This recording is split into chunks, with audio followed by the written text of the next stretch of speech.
Hello, everybody. This is Dr. Lloyd. We are doing chapter 23, the digestive system. Okay, let's go back. All right, here we go. So, digestive system, let's look at it in one take here. So, we've got the mouth. There's a sphincter called your upper esophageal sphincter, which is right beneath the pharynx. And then we've got the esophagus that comes down to the lower esophageal sphincter into the stomach. And the stomach has a number of organs associated with it, like the liver and the gallbladder. And also the stomach will dump into the duodenum. The duodenum also is intimately uh, involved with the liver and the gallbladder and the pancreas as well. So we've got the duodenum that leads to the small intestines, the jejunum first, then the ileum.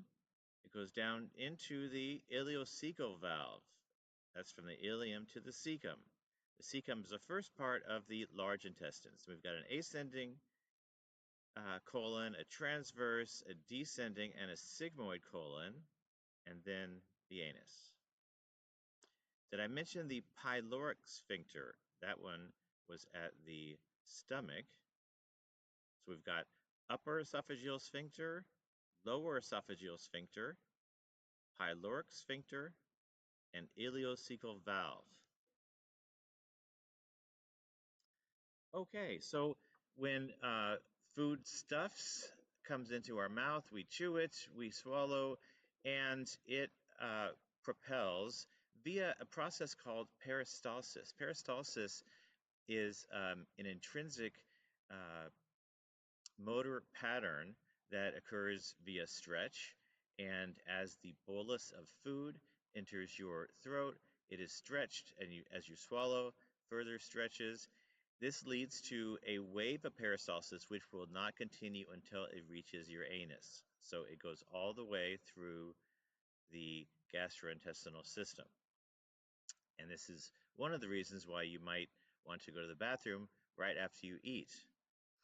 So there's also segmentation. Now, segmentation is when non-adjacent segments contract and relax. And what this ends up doing is mixes the foodstuffs with the enzymes and mucus, and this becomes chyme. Okay, chyme is now produced and is going to be propelling down the gastrointestinal system. Okay, let's look at these organs. We start with the mouth. The mouth is for the mechanical breakdown. There are saliva glands, so digestion actually starts in the mouth, some carbohydrates. There is the pharynx, which involves the swallowing, and then food goes down the esophagus into the stomach, where it mixes with gastric juices, churns. Um, then the duodenum, which I don't have labeled. But around this point, the liver and the gallbladder have its effects. The liver makes bile, which aids in the absorption of fat. The gallbladder is storing that bile. And then you can see there's something retro right in the back. There is a pancreas, and the pancreas releases bicarbonate as well as produces other enzymes that digest carbohydrates, proteins, and fats. Then we move into the small intestines where the food is digested and absorbed, and the large intestines where we reclaim some things like water, vitamins, minerals. And there's also a lot of bacteria there that will gladly digest the food that has not been digested already. And the anus is the open to the outside.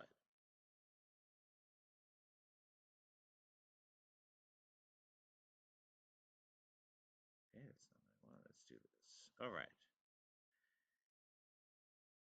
So gastrointestinal activities. The first part is ingestion and then mechanical breakdown with some digestion occurring in the mouth. Then we've got propulsion down the esophagus via peristalsis. And then we start the real processes of digestion um, all the way through the GI tract, maybe to the large intestines. And then we start an absorption phase where now we're reclaiming what we really need, um, where we're claiming what we need, and then reclaiming some of the water. Okay, the peritoneum. The peritoneal cavity is lined with the serosa, and this houses the intestines as well as anchors the intestines. You can see in this slice, we've got the visceral peritoneum that is surrounding the small intestines, and then a mesentery which anchors it to the back of the abdominal wall. So most digestive organs are intraperitoneal, which means they're inside the peritoneum. Some do exit the peritoneum with development, like the kidneys, the pancreas, the duodenum. We'll talk about that. Okay, let's take a look at the alimentary canal or the gut, and it's a cross section. If we start at the lumen, we've got a mucosa-lined lumen, which is made up of an epithelial lining. There are these invaginations called villi, and then we've got connective tissue called lamina propria, and a smooth layer called muscularis mucosae. Now, muscularis mucosae is very important in expressing these glands, and it has its own motor pattern, which will, in a way, peristalse down um, the the gut to express, and it works with peristalsis to express these glands every so often, every few hours. Okay, there are glands that secrete substances. Then we've got a submucosa made of areolar connective tissue, and then 3 layers of smooth muscle. The smooth muscle is innervated with a nerve and blood vessels. So there are neural pathways that initiate the gut. Now, firstly, there is a gut brain, and this just means that the gut can regulate its own activities. And so there are short reflexes which occur in the gut, like changes of pH, stretch. These might activate chemoreceptors locally, might change the level of gut sensitivity to contraction. And there's also external stimuli like sight, taste, thought of food. That's going to work locally. There's also the ability of the central nervous system to shut down the gut. Very important during fight or flight, where the gut activities are not necessary. All right, let's look at the oral cavity. We've got the hard palate, which forms a uvula, and then hanging from there around, actually it's not hanging, but around, in the cavity is the palatine tonsils, which are often removed. Then we've got the lingual tonsils, and we're missing one tonsil. So let's see, here's the hyoid bone to orient you, and the epiglottis. Okay, so the epiglottis is going to cover the trachea. Here's the trachea in the front. So the epiglottis will cover the trachea and allow swallowing or glutition down this canal. So once again, the epiglottis will close and cover the trachea, and let foodstuffs travel or water down the laryngopharynx into the esophagus. Okay, the mouth has the gum, which is a gingiva, an upper lip. We've got the uvula, which is hanging. Frenulum holds the tongue down to the anterior of the mouth. There are different taste buds, uh, different structures. Um, the top of the tongue is called the dorsum. Okay, the salivary glands. We've got sublingual right under the tongue, um, and parotid right on the cheek, and then submandibular underneath in the neck region. For the teeth, we've got incisors. This is actually children's mouth. Let's look over here. We've got incisors for our first two, and then flanked with canines, bicuspids, and molars. You could also say premolars and molars. Now here's the tooth. It's held down by the periodontal ligament.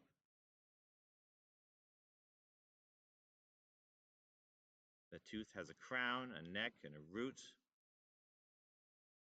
And the tooth is made of dentin. Okay, the esophagus. The esophagus is lined with stratified squamous epithelium. This is seen in areas of stress, of friction, and you can just imagine the foodstuffs going down the esophagus and tearing and all kinds of things that can occur. So this tissue is tough. The esophagus is tough. It expands. It has this areolar connective tissue in the submucosa, and so it will expand accordingly, and this will activate peristalsis. There are two layers of smooth muscle, a circular and longitudinal, and then an adventitial layer. So let's look at the phases of swallowing. So swallowing is glutition. We've got the buccal phase, which is the first one. Buccal just means cheek. So the upper esophageal sphincter is contracted, it's closed, you're chewing. Then the pharyngeal esophageal phase begins, with the tongue blocks the mouth. The upper esophageal sphincter relaxes, food enters the esophagus. Then we've got the pharyngeal esophageal phase continuing, where we have peristalsis, the gastroesophageal phase, where the sphincter of the gastroesophageal sphincter opens. This is also the lower esophageal sphincter. A lot of these have two names. Food enters the stomach, and churning can begin. All right, the stomach has a cardia, which is the entrance. It's a fundus, which is the top portion, and then a body, which makes up the bulk of it. Now, the body turns into the pyloric area, the pyloric canal, and then the pyloric sphincter. And these are special cells here. And that's what closes down the stomach. So there's a greater curvature and a lesser curvature. And then there are folds in the stomach, which are called rugae. And this allows the stomach to expand and receptively relax, as well as to churn. There's also a serosa.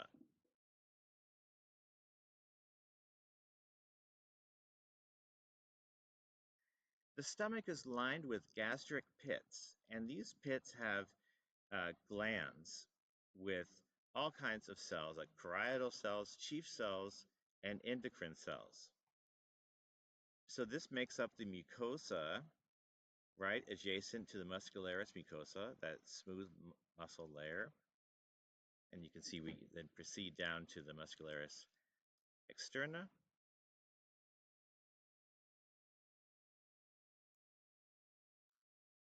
So let's look at a gastric pit, we've got parietal cells which secrete hydrochloric acid and an intrinsic factor.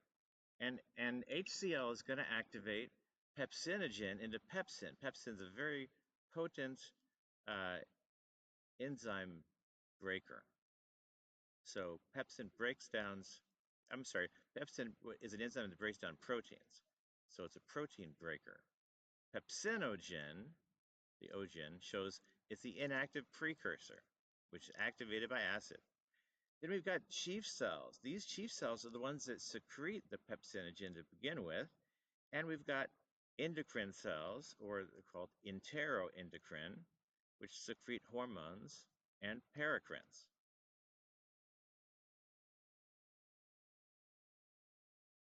So we'll talk about neuroendocrine cells in just a minute, but these will enhance the gastric mucosal growth as well as secrete acid. Okay, let's look at the phases. Um, we've got the cephalic phase. This is the sight, the thought, the sound. The vagus nerve is activated. You start to get stomach acid produced.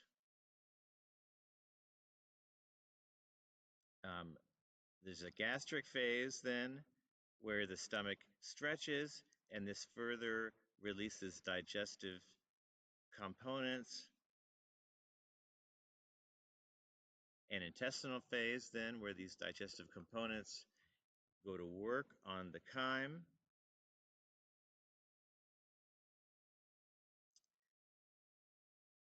Then there are inhibitory aspects from the central nervous system that are going to inhibit the stomach acid secretion and motility. And this might be during fight or flight, or sometime with adrenaline is present, where the parasympathetic system is shut down. So that means the G cells are not producing gastrin. Now, there are local reflexes that also occur within the stomach. These are enterogastric reflexes.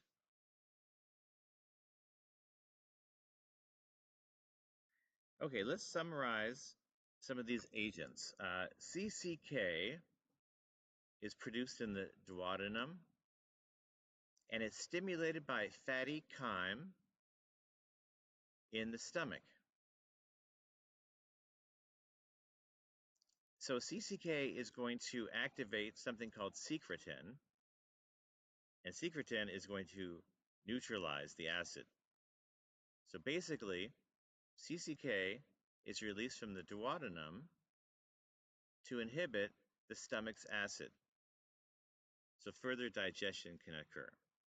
Now we've got gastrin. This is released by the G cells in the stomach in response to undigested or partially digested foodstuffs.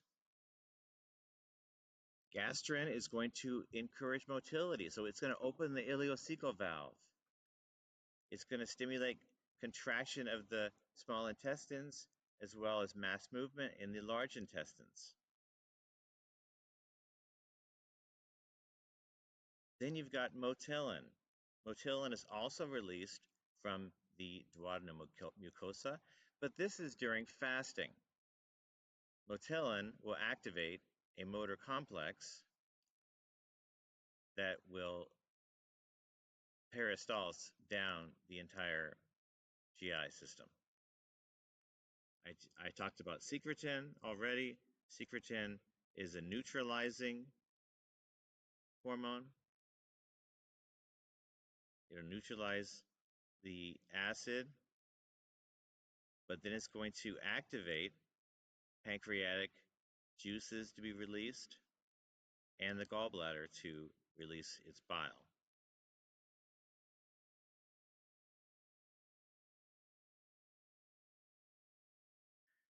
Okay, mechanism of HCl secretion by the parietal cells. So we're in the stomach now. The parietal cells are making HCl. What it does is it uses the carbon dioxide present in tissues and carbonic anhydrase, which breaks it down. And then the buildup of bicarbonate in these uh, cells allows the antiporter bicarb chloride to be activated, and then chloride is used and effluxed to produce the acid. Something called the alkaline tide, where the bicarbonate that was effluxed that goes into the blood, and that's going to be alkaline. Your acid portion is going into the lumen of the stomach. So peristalsis also occurs in the stomach. The first step is propulsion. Peristaltic waves move from the fundus to the pylorus. The pyloric valve is tightly closed, and so as peristalsis moves down the stomach, there's grinding. There's also retropulsion, where you have backwards movement, so you get churning.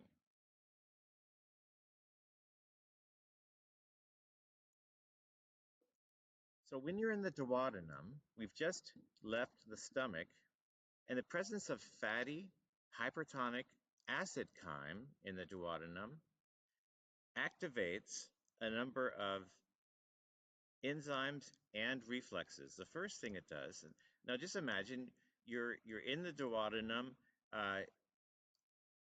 you have to release the digestive enzymes and bile to mop up this fat and other aspects of the chyme. So what's released are secretin and CCK. This is going to decrease the stomach contraction, decrease the rate of emptying. That's the first thing it's going to do, because the food has already entered the duodenum. We can just work on what is there.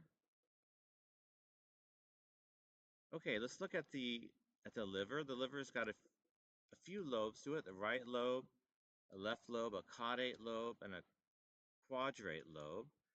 Embedded in the liver is the gallbladder. So there is this portal triad, which has the common bile duct, the hepatic artery, and the hepatic vein.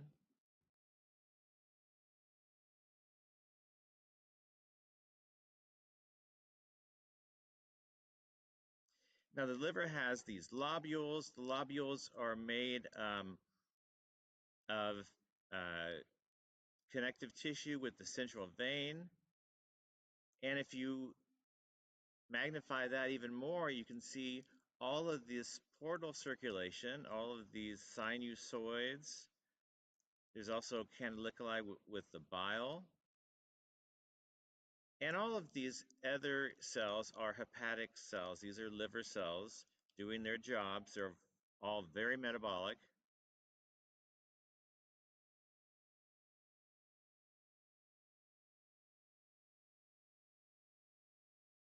So let's look at the enterohepatic circulation. When foodstuffs gets into the duodenum, the bile salts are secreted and are then going to travel down these small intestines. And while they do that, the bile salts are going to emulsify the fat. Once it emulsifies fat, it can deal with it. And then by the time the ileocecal valve is reached, 95% of the bile salts have been reuptaked into the hepatic portal circulation to go back into the liver. So 95% of the bile salts are recycled, only 5% are synthesized.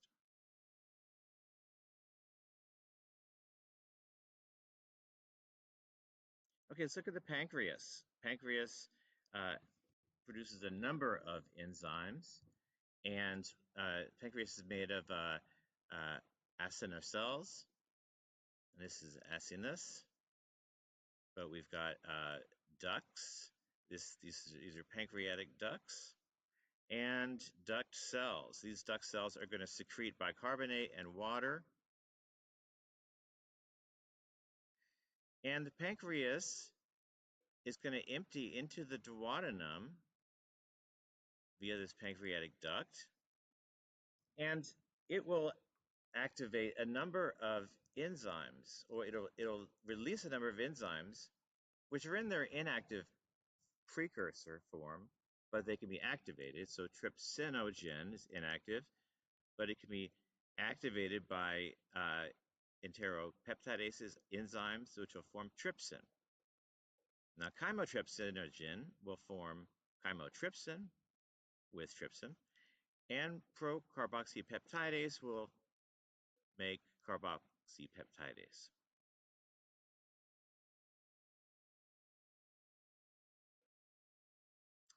So the relationship between the liver, the gallbladder, and the pancreas. Let's look first at the gallbladder. The gallbladder empties into the cystic duct.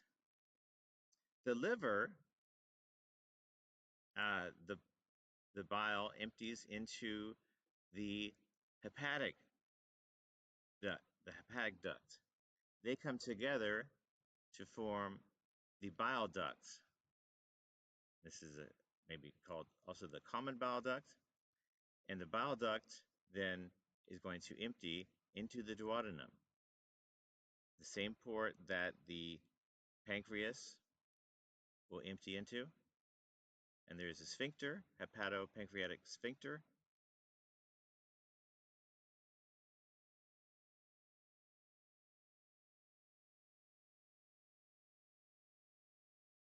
Okay, so let's look at this digestion process. But CCK and secretin are secreted by the duodenal cells when fatty chyme is received in the duodenum. Then you're going to get pancreatic secretion of more CCK, as well as secretin. Then the bile is secreted from the liver, stored in the gallbladder. The gallbladder contracts. The bile is released by the hepatopancreatic sphincter, and this causes bile to be released. Now, two things I want you to remember from this slide is that CCK will stimulate the release of pancreatic enzymes, whereas secretin will stimulate the release of bicarbonate. So you can see that we are shutting down gastric digestion with the secretin and activating the intestinal digestion with CCK.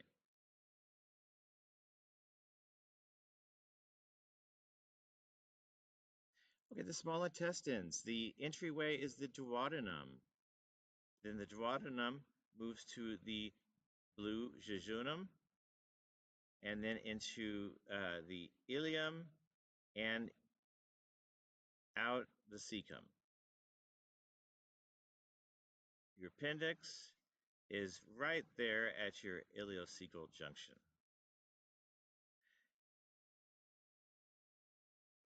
The small intestines have villi, which are folding of the mucosa, and each of these will have some microvilli, which we'll look at. But there are circular and longitudinal folds of smooth muscle, as well as the muscularis internus we talked about. Okay, let's look at these villus. Okay, each of them has a lacteal. Lacteals are attached to the lymphatic system. This is how a lot of the fats in the forms of chylomicrons are absorbed, but you also have arterial and venous circulations, which are highly vascularizing the lacteals. These are you still have pits that produce enzymes. You can see the cells have a microvilli brush border. They're very membranous, so they involve a lot of transport. Okay, let's look at control of small intestine motility. So the stimulus would be increased gastric motility and emptying, and the effect on the small intestines would be to do two things: to increase the motility of the small intestines, but also to relax the ileocecal valve so that whatever's in the small intestines can load into the colon.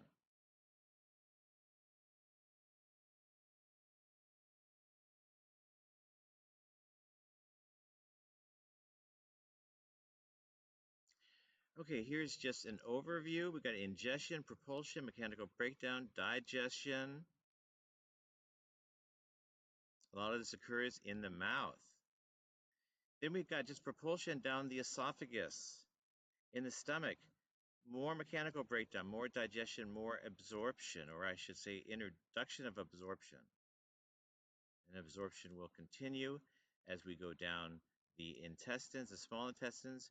We still have mechanical breakdown, we still have digestion occurring, and we have increased our absorption.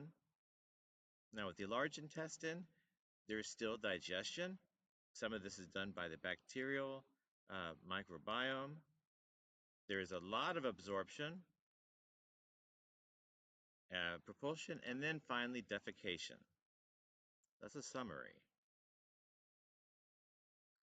Okay, let's look at the anatomy of the large intestines. They are held by a transverse mesocolon.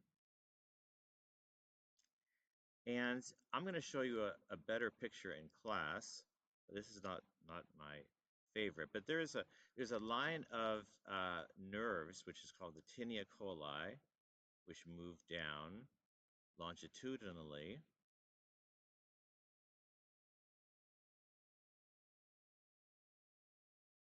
Once again, the ascending colon, when it takes a turn, it takes a left turn, so it's a right colic flexure, then travels this transverse colon to the left colic flexure. That left colic flexure leads to the descending colon, then the sigmoid colon, because it looks like an S, and then out the rectum. If you were to deflect the stomach, you could see it's held by a lesser omentum. If you were to raise the omentum that hangs down the belly, you would then be able to see this transverse mesocolon as well as the mesentery.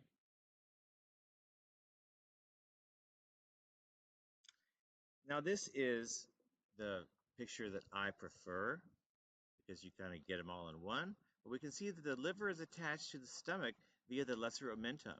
The greater omentum attaches the stomach to the transverse colon, and this is the source of a lot of omental obesity.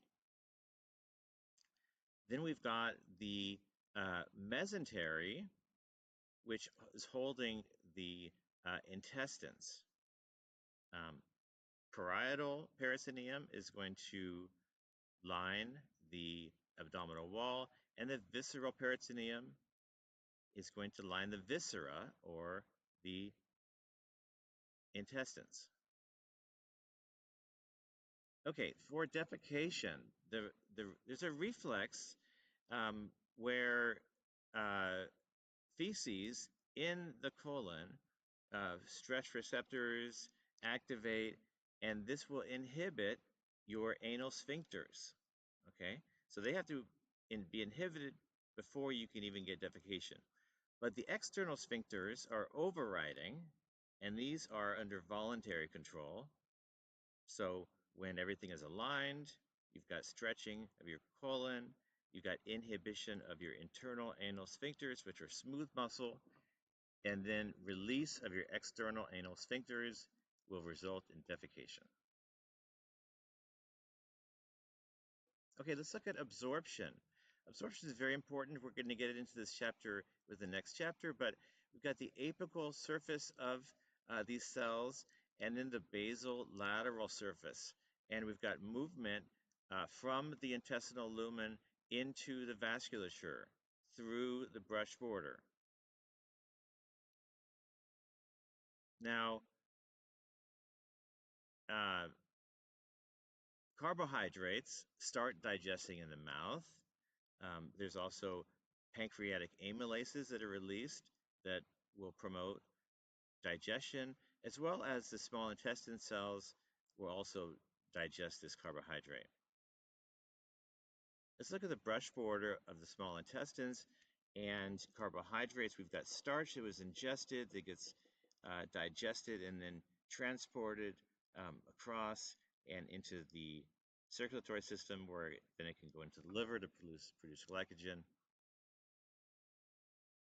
Okay, proteins. Proteins are broken up by pepsin, as well as pancreatic enzymes like trypsin, chymotrypsin, carboxypeptidase, as well as by the brush border enzymes. There's a number of them.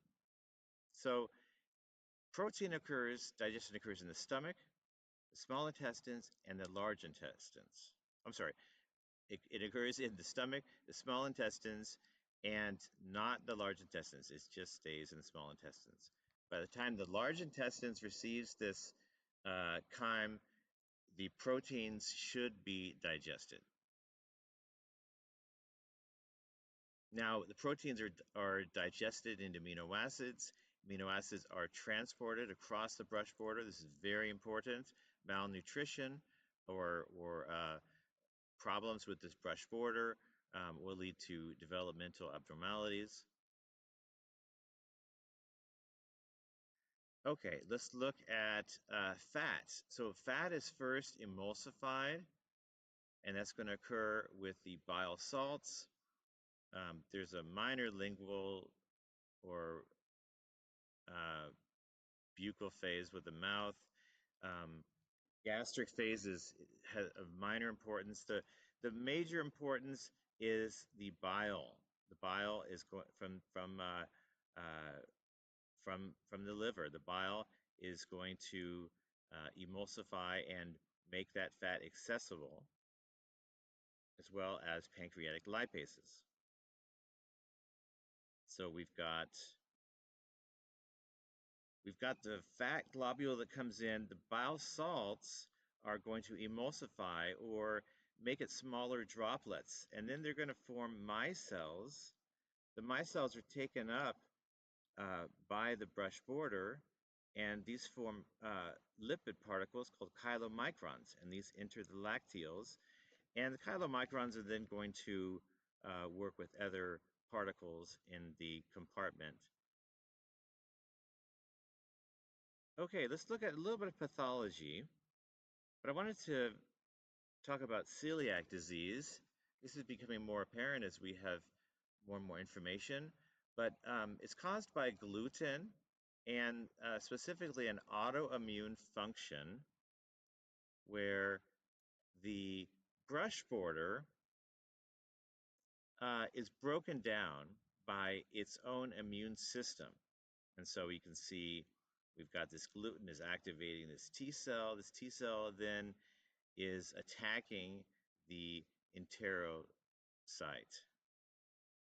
And if this happens in a youngster, like this is a child here, a 15-month-old, there's a diagnostic phase, and they encourage you to not do anything different with your diet. In other words, eat gluten, and then do the imaging and all the diagnostic tests.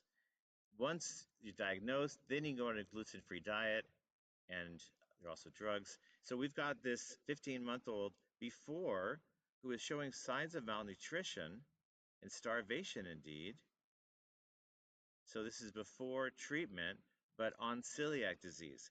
And then we've got on treatment, I don't know how long, but he's obviously gotten a lot better. So celiac disease has a great effect on development of children if it's not diagnosed and dealt with. All right. That's the chapter. See you next one.